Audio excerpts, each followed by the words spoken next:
Аз съм PC Gamer и днес ще направя едно ревю на моята нова клавиатура Hama URage. Това е кутийката, аз се разпаковах. Това е за сменяне на частите. Да. И ето, това е самата клавиатура. Много хубави звуци има.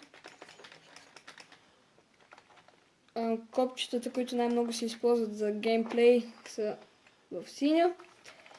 Клавиатурата е много подходяща за MMOS мултиплеер игри, стратегически, RPG и шутери FPS. Така. Кабелът е плетен, което е много хубаво, защото удължава неговия живот. И има златно USB, което е още по-хубаво. Така, ето, вижте. Да. Има книжка.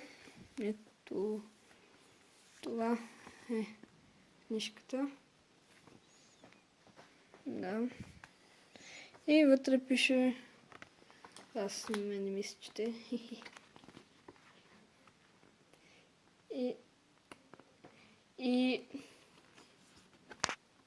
И ето тук пише... Да. И това ще бъде всичко от мен. Дано да ви е харесало. И чао!